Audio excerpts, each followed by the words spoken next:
दोस्तों, आज के समय में ना शब्द कोई नहीं सुनना चाहता। हर कोई चाहता है कि लोग उन्हें उनके काम के लिए हाँ ही करें, फिर चाहे उनका काम बिगड़े या फिर बने। लेकिन दोस्तों, ज़िंदगी में इनकार का भी अपना ही एक महत्व है। हर काम के लिए हाँ नहीं कहा जा सकता, और हर काम जिसके लिए कोई व्यक्ति हाँ कहे, ज़रूरी नहीं कि वह सही ही हो। आज की इस प्रेरणादायक कहानी आपको यही सिखाएगी कि हमें कभी कभी दूसरों के इनकार को भी अपनाना चाहिए, और साथ ही अगर किसी काम से दूसरों का नुकसान होने की संभावना हो तो हमें खुद भी उन्हें उस चीज़ के लिए मना कर देना चाहिए।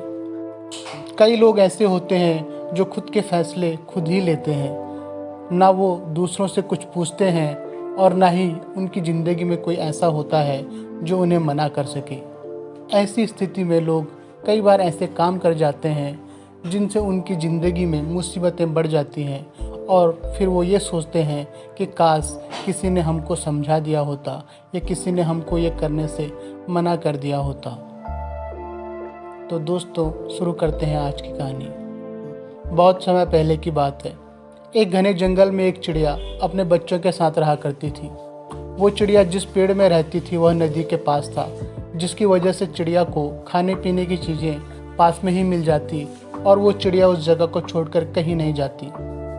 बरसात का समय आने वाला था और जंगल में ये बात फैलने लगी कि इस साल बरसात बहुत होगी और नदी का पानी भी और साल की तुलना में बहुत बढ़ जाएगा। इन बातों से आसपास के सभी पक्षी दूसरी जगह जाकर अपना घोंसला बनाने लग गए, लेकिन वो चिड़िया उस जगह को छोड़कर ज़्यादा दूर नहीं जाना चाहती थी। इसीलिए वो नदी के पास ही कहीं घोंसला बनाने के लिए कोई बड़ा पेड़ ढूंढने लगी। उस चिड़िया को थोड़ी ही दूर पर दो सबसे बड़े पेड़ मिल गए, और वो दोनों एक दूसरे के साथ ही दूरी पर थे। चिड़िया पहले वाले पेड़ के पास गई और बोली, बरसात का समय आने वाला है और इस बार बरसात भी ज़्यादा होने वाली है, इसीलिए बरसात का समय निकल जाने तक क्या मैं अपने बच्चों के साथ मिलकर तुम्हारी डाली पर घोंसला बनाकर रह सकती हूँ। उस पेड़ ने चिड़िया की बात सुनी।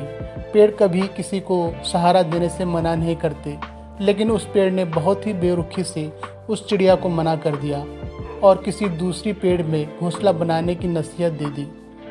चिड़िया दुखी हो गई क्योंकि वो पेड़ सबसे बड़ा था। इसके बाद चिड़िया दूसरे पेड़ के पास गई तो उस पेड़ ने चिड़िया की मजबूरी को समझा और घोंसला बनाने की अनुमति दे दी। बरसात के दिन शुरू हो गए और एक दिन बहुत तेज बारिश हुई। सुबह से शाम हो गई, लेकिन बरसात रुकी नहीं। धीरे धीरे नदी का पानी बढ़ने लगा और देखते ही देखते वो पहला पेड़ नदी के तेज बहाव से खुद को बचा नहीं पाया और गिरकर नदी में बहने लगा।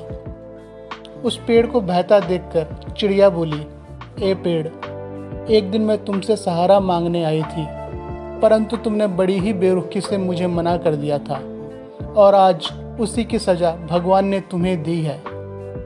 उस पेड़ ने बड़े ही शांत मन से चिड़िया से कहा, मैं ये बात पहले ही जानता था कि मेरी जड़ें बहुत कमज़ोर हैं और इस बार की बरसात में मैं टिक नहीं पाऊंगा।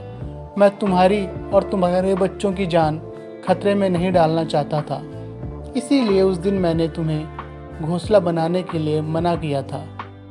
अगर मैं तुम्हें मना नहीं करता तो आज तुम भी मेरे साथ बह जाती। और यह कहते कहते पेड़ बह गया।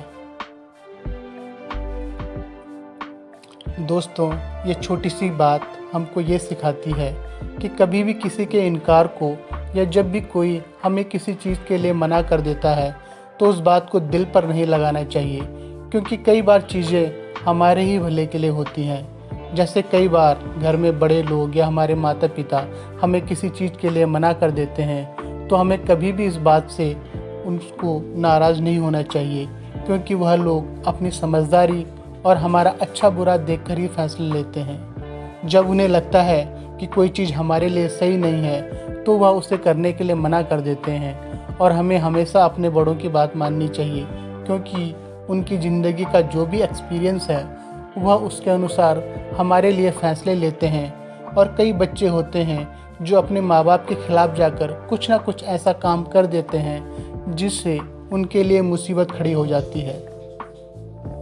दोस्तों, किसी के इनकार को उनकी कठोरता न समझें। क्या पता उनके उसी इनकार से आपका भला हो। इसीलिए ज़िंदगी में समझदारी से फैसले लें, दूसरों के लिए भी और खुद के लिए भी। धन्यवाद।